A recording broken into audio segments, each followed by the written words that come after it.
وكان عند الله وجيها۔ سورہ احزاب کی آیت نمبر 69 تلاوت کی ہے۔ فرمایا یا ایھا الذین آمنوا لا تکونوا کالذین آذوا موسیٰ، اے ایمان والو ان لوگوں کی طرح نہ ہونا کہ جنہوں نے موسیٰ کو اذیت دی۔ فبرأہ اللہ مما قالوا، جو کچھ انہوں نے کہا اللہ تعالیٰ نے موسیٰ کو اس سے بری کر دیا۔ وکان عند اللہ وجیہا، اور موسیٰ اللہ کے ہاں بہت ہی شان والا تھا۔ اس آیت کریمہ کا شان نزول یہ ہے کہ بنو اسرائیل جب وہ غسل کرتے تھے تو سب کے سامنے ننگے ہو کر غسل کرتے تھے، لیکن موسیٰ علیہ السلام اس طرح نہیں کرتے تھے۔ آپ جب بھی غسل کرنا ہو، جسم کو دھونا نہانا ہو، تو پھر آپ الگ کسی جگہ پہ جا کے پردے میں غسل کرتے تھے۔ تو بنو اسرائیل نے کہا کہ موسیٰ یہ جو عمل کرتا ہے کہ ہماری طرح وہ سب کے سامنے غسل نہیں کرتا، اس کی ایک وجہ ہے کہ اس کے جسم میں کوئی بیماری ہے، یعنی فتق کی بیماری، کوئی جلدی بیماری ہے، اس وجہ سے وہ ایسا کرتا ہے۔ تو ایک مرتبہ حضرت موسیٰ علیہ السلام آپ کہیں کسی غسل خانے میں غسل کرنے گئے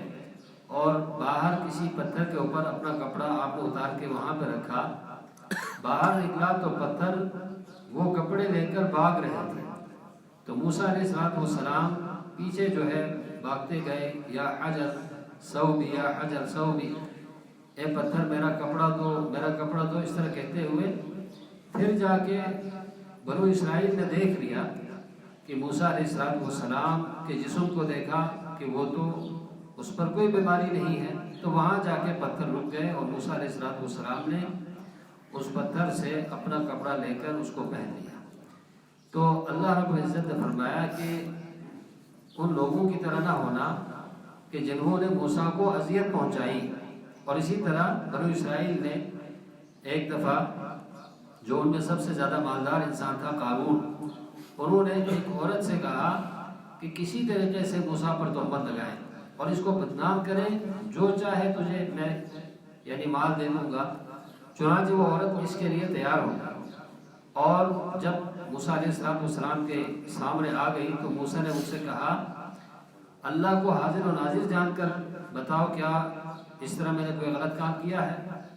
تو وہ عورت جو ہے فوراً اس پر روب طاری ہو گیا، اور پھر انہوں نے صاف کہہ دیا کہ مجھے جو ہے اس چیز پر قارون نے یعنی مجھے ابھارا تھا کہ انہوں نے کہا تھا کہ کسی طریقے سے موسیٰ پر تہمت لگائیں۔ تو اس طرح بنو اسرائیل نے طرح سے حضرت موسیٰ علیہ السلام کو اذیت پہنچائی۔ حضرت عبداللہ بن مسعود رضی اللہ تعالیٰ عنہ فرماتے ہیں کہ ایک دفعہ اللہ کے نبی علیہ السلام نے آپ نے مال غنیمت تقسیم کی، تو اس وقت ایک انصاری شخص نے کہا اے اللہ کے رسول، اس تقسیم میں آپ نے اللہ کی رضا کو ملحوظ خاطر نہیں رکھا ہے، یعنی آپ نے تقسیم کو اچھی نہیں کی، لوگوں کے درمیان انصاف نہیں کیا ہے۔ تو اللہ کے نبی علیہ السلام تک جب یہ خبر پہنچی تو اللہ کے نبی علیہ السلام کا چہرہ اتنا سرخ ہوا کہ آپ علیہ السلام نے فرمایا رحم اللہ موسیٰ لقد اوذی فی اللہ اکثر من ھذا، اللہ موسیٰ پر رحم کرے کہ موسیٰ کو اللہ کے راستے میں اس سے بھی زیادہ تکلیف پہنچائی تھی۔ تو یہاں پہ اہل ایمان کو اللہ تعالیٰ یہ تنبیہ کر رہا ہے کہ جس طرح بنو اسرائیل نے موسیٰ کو اذیت پہنچائی تھی، اس طرح تم اپنے نبی کو جناب محمد رسول اللہ صلی اللہ علیہ وسلم کو اذیت نہ پہنچائیں۔